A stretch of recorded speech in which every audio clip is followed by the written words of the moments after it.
Hi everyone, welcome to PKIT Technology. Today class tokens లో second topic identifiers. So identifier గురించి తెలుసుకుందాం. So identifier అంటే ఏంటి, ఐడెంటిఫైయర్ని ఎలా డిఫైన్ చేస్తారు, ఐడెంటిఫైయర్ని ఏంటి ఐడెంటిఫైయర్స్ అంటారు, ఐడెంటిఫైయర్స్లో వేటిని వాడచ్చు వేటిని వాడకూడదు, ఐడెంటిఫైయర్ని ఎలా డిక్లేర్ చేయాలనేది ఈరోజు కంప్లీట్గా డిస్కస్ చేసుకుందాం. సో ఫస్ట్ పాయింట్ వచ్చేసి, in a C program every word is either classified as an identifier or a keyword. C ప్రోగ్రాంలో ఏ పదమైనా సరే అది క్లాసిఫైడ్ 2 పదాలుగా డివైడ్ చేశారు. అయితే అది ఐడెంటిఫైయర్ అవ్వాలి లేదా కీవర్డ్ అయినా అవ్వాలి. సో అదే అంటాను, in a C program every word is either classified as an identifier or a keyword. So C ప్రోగ్రాంలో వాడిన ప్రతి వర్డ్ కూడా అయితే అది ఐడెంటిఫైయర్ అయినా లేదా కీవర్డ్గా అవుతుంది అనమాట. అర్థమవుతుందా? సో నెక్స్ట్ పాయింట్ వచ్చేసి, identifiers are user defined word and used to given name to entities like variables, arrays, functions, structures, etc. Identifiers అనేవి యూజర్ డిఫైన్ చేసుకోవాలి. ఇది ఫ్రీ డిఫైన్డ్ వేరియబుల్ కాదనమాట, యూజర్ డిఫైన్ చేసుకున్న వర్డ్స్ అనమాట. ఐడెంటిఫైయర్స్ అంటే ఏదైనా ఒక పని చేసేటప్పుడు అది ఏం చేస్తున్నామని దానికంటే ఒక నేమ్ ఇచ్చుకోవడానికి ఐడెంటిఫైయర్ని యూజ్ చేస్తామన్నమాట. ఆ ఐడెంటిఫైయర్ని యూజరే డిఫైన్ చేసుకోవాలి. అదే అంటే ఐడెంటిఫైయర్స్ ఆర్ యూజర్ డిఫైన్డ్, యూజరే డిఫైన్ చేసుకోవాలి. Words and names to give a names to entities like వేరియబుల్స్ని డిఫైన్ చేసుకున్నారు. ఏ వేరియబుల్ ఇవ్వాలి, ఏ వాల్యూని ఎంత స్టోర్ చేయాలనేది, ఆ వేరియబుల్ నేమ్ ఏది ఇవ్వాలనేది డిఫైన్ చేసుకోవాలి. అలాగే ఎర్రే నేమ్స్ కూడా డిఫైన్ చేయాలన్నా సరే యూజర్ డిఫైన్ చేసుకోవాలి. ఫంక్షన్ కాలింగ్, మెథడ్ కాలింగ్ అంటాం కదా. సో ఆ ఏ ఫంక్షన్ ఏ నేమ్ ఇవ్వాలనేది కూడా యూజర్ డిఫైన్ చేయాలన్నమాట. తర్వాత స్ట్రక్చర్స్ ఎక్సెట్రా. అర్థమవుతుందా? వీటిని ఉపయోగించడానికి కూడా వేరే ఐడెంటిఫైయర్స్గా వాడతాం అనమాట. సో ఐడెంటిఫైయర్స్ ఏవైనా సరే యూజరే డిఫైన్ చేసుకోవాలి. So next one, in other words an identifiers or name is sequential of characters invented by the programmer to identify or name a specific object. ఏదైనా ఒక పని చేయడానికి ఆ పనికి తగ్గట్టు ఆ ప్రోగ్రామ్స్ కానీ ఏదైనా ఒక ఫంక్షన్ చేసినప్పుడు, ఒక ప్రోగ్రామ్ రాసేటప్పుడు మనం ఏం చేస్తామనేది దానికి ఒక ఐడెంటిఫికేషన్ కోసం ఒక నేమ్ అజైన్ చేస్తే ఆ నేమే ఐడెంటిఫైయర్ అనమాట. సో యూజరే ఆ నేమ్ని అజైన్ చేసుకోవాలి. అర్థమవుతుందా?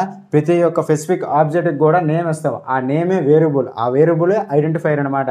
అర్థమవుతుందా? ఐడెంటిఫై కోసం ఏ పని చేస్తాం, ఎక్కడ చేస్తాం, ఏం చేస్తాం, ఏ వేరియబుల్ ఏమి ఇచ్చాం, ఎర్రేస్ ఏం ఫంక్షన్ ఏమి ఇచ్చాం, ఫంక్షన్స్ ఏమి ఇచ్చాం అనేది యూజర్ అర్థం అవడం కోసం, యూజర్ తెలుసుకోవడం కోసం ఒక ఐడెంటిఫైయర్గా ఒక నేమ్ అనేది అజైన్ చేస్తుంది. ఆ నేమే ఐడెంటిఫైయర్ అనమాట. అర్థమవుతుందా? So next one, keywords have a free define meaning and cannot be change by the user. So keywords అన్నిటికి ఫ్రీ డిఫైన్డ్గా స్పెసిఫిక్గా ఒక మీనింగ్ ఉంటుంది. ఆ మీనింగ్ని యూజర్ అనేవాడు చేంజ్ చేయలేడు. అర్థమవుతుందా? సో అందుకే కీవర్డ్స్ని ఐడెంటిఫైయర్గా వాడడానికి లేదు. ఆల్రెడీ కీవర్డ్స్ అనేవి ఫ్రీ డిఫైన్డ్గా వాడడం జరిగింది కంపైలర్లో. So keywords have a free defined meanings and cannot be change by the user. So keywords ప్రతి దానికి కూడా స్పెసిఫిక్ మీనింగ్ ఉంది. సో ఒక నిర్దిష్టమైన పనిని చేయడానికి కీవర్డ్స్ని ఉపయోగిస్తారు కాబట్టి ఆ కీవర్డ్స్కి ప్రతి దానికి ఒక మీనింగ్ ఉంది కాబట్టి ఆ మీనింగ్ని ఎప్పుడు కూడా యూజర్ చేంజ్ చేయలేడు. అందుకే కీవర్డ్స్ని ఐడెంటిఫైయర్స్గా వాడలేం. సో నెక్స్ట్ వన్, అయితే ఈ ఐడెంటిఫైయర్స్ని ఎలాగ వాడాలి, ఎట్లా వాడాలి, ఏ విధాలుగా వాడాలి అనే దానికి కొన్ని రూల్స్ ఉంటాయి అన్నమాట. అర్థమవుతుందా? మరి ఏంటి ఆ రూల్స్ ఇప్పుడు చూద్దాం. ఇప్పుడు ఐడెంటిఫైయర్ని కూడా మనకు నచ్చినట్టు ఇచ్చేయడానికి లేదు. దానికంటే ఒక స్ట్రక్చర్ ఉంది, ఒక నిర్దిష్టమైన ఒక ఆకారం, ఒక స్ట్రక్చర్ని ఫాలో అవుతుంది. ఐడెంటిఫైయర్ని కూడా డిక్లేర్ చేయాలంటే అది ఎలా డిక్లేర్ చేయాలనే దానికి ఒక సెట్ 2 రూల్స్ ఉన్నాయి. ఆ రూల్స్ ఏంటో మనం ఇప్పుడు చూద్దాం. సో ఫస్ట్ వన్ వచ్చేసి, the name should consist of only alphabet both upper case and lower case. So మనం ఏదైనా ఒక ఐడెంటిఫైయర్ని ఒక వేరియబుల్ డిక్లేర్ చేసేటప్పుడు అది ఆల్ఫాబెట్స్లో ఉండాలి. ఆల్ఫాబెట్స్ అని ఇచ్చుకోవచ్చు. అది ఎలాగా అప్పర్ కేస్ అయినా అవ్వాలి, లోవర్ కేస్ అయినా అవ్వాలి. సో ఆల్ఫాబెట్స్ని యూజ్ చేసుకోవచ్చు. అది both upper case and lower case. So 2 upper కేసులోనే సరే వేరియబుల్ని డిక్లేర్ చేసుకోవచ్చు ఐడెంటిఫైయర్ని, లేదా లోవర్ కేసులోనే సరే ఐడెంటిఫైయర్ని డిక్లేర్ చేసుకోవచ్చు. ఇంకా ఏంటి, డిజిట్స్ అండ్ అండర్స్కోర్ సైన్, ఒక్క స్పెషల్ క్యారెక్టర్స్.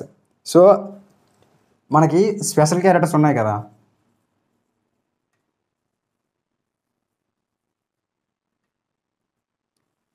స్పెషల్ క్యారెక్టర్స్ కూడా వేరియబుల్స్గా అది ఐడెంటిఫైయర్స్గా వాడకూడదు. అది కూడా చెప్తాను ఎలా వాడకూడదని కొన్ని ఎగ్జాంపుల్స్. స్పెషల్ క్యారెక్టర్స్ని కూడా వేరియబుల్స్కి ఐడెంటిఫైయర్స్గా వాడకూడదు. ఒక్క అండర్ స్కోర్ని తప్ప, ఎక్సెప్ట్ అండర్ స్కోర్ని తప్ప ఐడెంటిఫైయర్స్గా వాడకూడదు. స్పెషల్ క్యారెక్టర్స్ని ఏటిని కూడా వాడకూడదు. ఎన్ని స్పెషల్ క్యారెక్టర్స్ ఉన్నాయో అవన్నీ కూడా ఆల్రెడీ ప్రీడిఫైన్డ్గా ఉన్నవే కాబట్టి వాటిని కూడా వేరియబుల్గా ఐడెంటిఫైయర్స్గా వాడకూడదు. ఒక్క అండర్ స్కోర్ తప్ప అండర్ స్కోర్ని యూజ్ చేసుకోవచ్చు. ఓకేనా? అది ఫస్ట్ కండిషన్. అర్థమవుతుందా? The name should be consist of only alphabets, both upper case and lower case. Only ఆల్ఫాబెట్స్లోనే ఉండాలి. అది అలాగే అప్పర్ కేసులోనే ఉండొచ్చు, లోవర్ కేసులో ఉండొచ్చు. ఇంకా ఏంటి? డిజిట్స్ అండ్ అండర్ స్కోర్స్ మాత్రం యూజ్ చేయాలి. నెంబర్స్ 0 to 9 9 నెంబర్స్ని కూడా వేరియబుల్గా ఐడెంటిఫైర్గా వాడుకోవచ్చు. అండ్ స్పెషల్ క్యారెక్టర్లు ఎన్ని ఉన్నా సరే ఒక్క అండర్ స్కోర్ని తప్ప మిగతా ఏవి వాడకూడదు. అండర్ స్కోర్ ఇలా ఉంటుంది కదా లైన్, అండర్ స్కోర్ని తప్ప ఇంకేది వాడకూడదు అనమాట. సో నెక్స్ట్ వన్ ఏంటి? First character should be an alphabet or underscore. నువ్వు ఏదైనా వాల్యూని డిఫైన్ చేసేటప్పుడు, ఒక ఐడెంటిఫైర్ని డిఫైన్ చేసేటప్పుడు అయితే ఫస్ట్ లెటర్ ఆల్ఫాబెట్ అయినా ఉండాలి, అండర్ స్కోర్ అయినా ఉండాలి. సో డిజిట్స్ ఉన్నా సరే అది ఇన్వాలిడ్ అనమాట, వ్యాలిడ్ కాదు. ఇప్పుడు సపోజు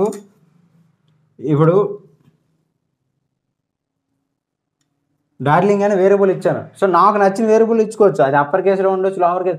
అయితే ఇచ్చిన వేరియబుల్ దీంట్లోకి నేను 10 అనే వాల్యూని అజైన్ చేస్తాను అనమాట.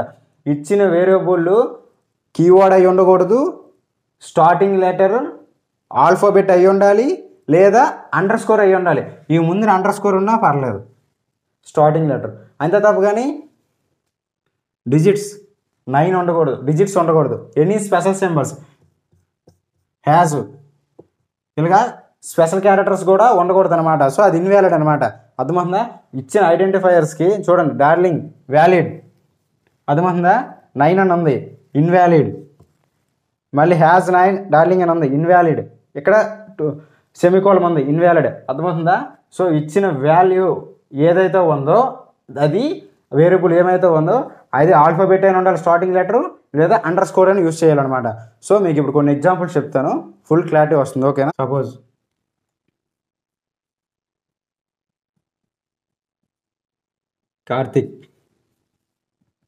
కార్తిక్ అనే వేరియబుల్లోకి 10 వాల్యూని పంపిస్తాను. అర్థందా? ఇది వ్యాలిడే, ఇన్వాలిడే? Valid, correct. ఎందుకు? ఇది కీవర్డ్ కాదు. First letter alphabet, capital letter అయినా ఉండొచ్చు, స్మాల్ లెటర్ అయినా ఉండొచ్చు, అప్పర్ కేసులోనే ఉండొచ్చు, స్మాల్ కేసులోనే ఉండొచ్చు, లోవర్ కేసులోనే ఉండొచ్చు అనమాట. సో ఇది వ్యాలిడ్. సో ఇంకో కండిషన్ ఏముంది? ముందున అండర్ స్కోర్ ఉంటే వ్యాలిడ్ అవుతుంది అనమాట. సో అది కూడా రాస్తాను ఇప్పుడు. అండర్ స్కోర్ కార్తిక్ అనే అండర్ స్కోర్ కార్తిక్ అనే వేరియబుల్లోకి 10 వాల్యూని పంపించాను. వ్యాలిడా, ఇన్వాలిడా? వ్యాలిడ్. ఎందుకంటే అండర్ స్కోర్ని యూజ్ చేసుకోవచ్చు. అర్థమవుతుందా? ఇప్పుడు ప్లస్ డార్లింగ్ అనే దీంట్లోకి 20 వేరియబుల్లోకి 20 వాల్యూని అసైన్ చేశాను. సో ఇది వ్యాలిడా, ఇన్వాలిడా? ఇన్వాలిడ్. ఎందుకు? ప్లస్ అనే ఆపరేటర్ని యూజ్ చేసాం. సో వేరియబుల్ ముందు ఫస్ట్ లెటర్ ముందు అండర్ స్కోర్ అయినా ఉండాలి, ఫస్ట్ లెటర్ అండర్ స్కోర్ అయినా ఉండాలి, లేదా ఆల్ఫాబెట్ అయినా ఉండాలి. So invalid. ఇప్పుడు సపోజ్ 8 క్యార్ అని ఇచ్చాను. ఇది వ్యాలిడా, ఇన్వాలిడా? ఇన్వాలిడ్. ఎందుకు? ఫస్ట్ లెటర్ ఎప్పుడైనా క్యారెట్ అయితే డిజిట్ ఆల్ఫాబెట్ అయినా ఉండాలి, లేదా అండర్ స్కోర్ అయినా ఉండాలి అనమాట. ఇక్కడ డిజిట్ ఉంది, సో ఇన్వాలిడ్. ఇప్పుడు suppose x is equal to 1, వ్యాలిడా, ఇన్వాలిడా? వ్యాలిడ్. ఎందుకంటే ఫస్ట్ లెటర్. ఇప్పుడు x1 ఈజ్ ఈక్వల్ టు 1, ఇక్కడ x ఉంది, డిజిట్ ఉంది, వ్యాలిడా, ఇన్వాలిడా? వ్యాలిడ్. ఎందుకంటే ఫస్ట్ లెటరే ఉండాలి, అయితే ఆల్ఫాబెట్ అయినా ఉండాలి, లేదా అండర్ స్కోర్ ఉండాలి, తర్వాత డిజిట్స్ ఉన్నా పర్లేదు. సో ఇది వ్యాలిడ్ అనమాట. సో నెక్స్ట్ డిక్లేర్ చేయకూడదు అనమాట. మళ్ళీ తర్వాత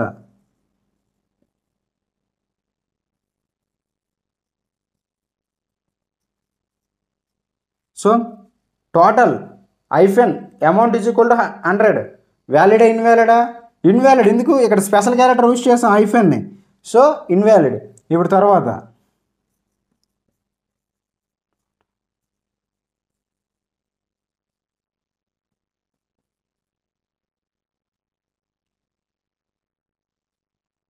ఇక్కడ టోటల్ అండర్ స్కోర్ అమౌంట్ వ్యాలిడా ఇన్వాలిడా, వ్యాలిడ్ ఎందుకు, అండర్ స్కోర్ యూజ్ చేసుకోవచ్చు కదా, ఎక్కడైనా యూజ్ చేసుకోవచ్చు.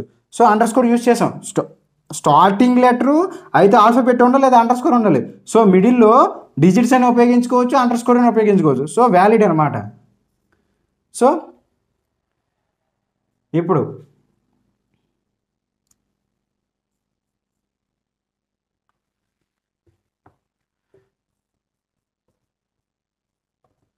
టూ ఎక్స్ ఈజ్ ఈక్వల్ 10 అనే వాల్యూని 2xలో పంపిస్తాను. వ్యాలిడా ఇన్వాలిడా, ఇన్వాలిడ్ ఎందుకు, స్టార్టింగ్ లెటర్ ఏదైనా సరే డిజిట్స్ ఆల్ఫాబెట్ ఉండాలి లేదా అండర్ స్కోర్ ఉండాలి.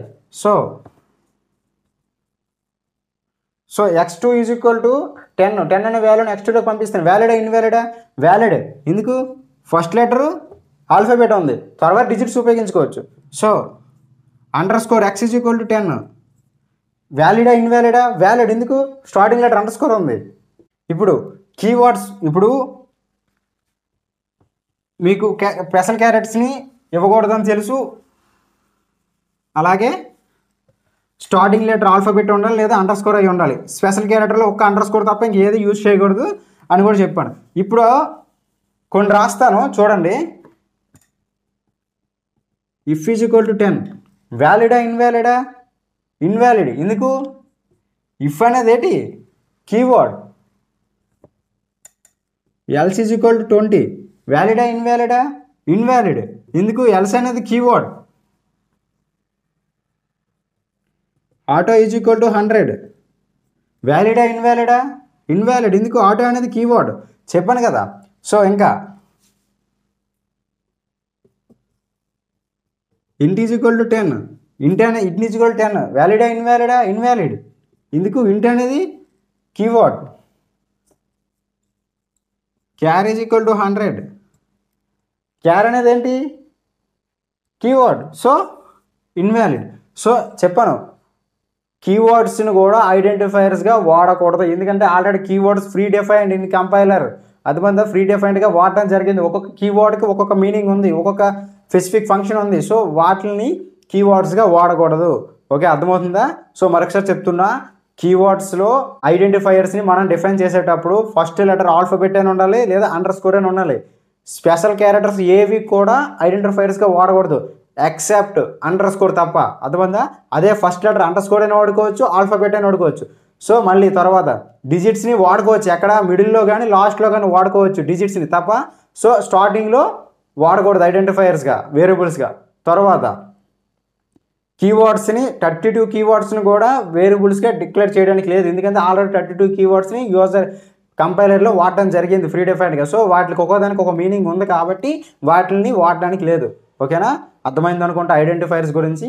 మన క్లాస్ మీకు అర్థం అనిపిస్తే మన ఛానల్ని సబ్స్క్రైబ్ చేయండి, లైక్ చేయండి, షేర్ చేయండి. ఎనీ డౌట్, మీకు ఏ డౌట్ ఉన్నా సరే మన కామెంట్ సెక్షన్లో తెలియజేయండి. ఖచ్చితంగా మీకు బోర్డు పైన క్లియర్గా ఎక్స్ప్లెయిన్ చేస్తాను. ఓకేనా, thank you one and all.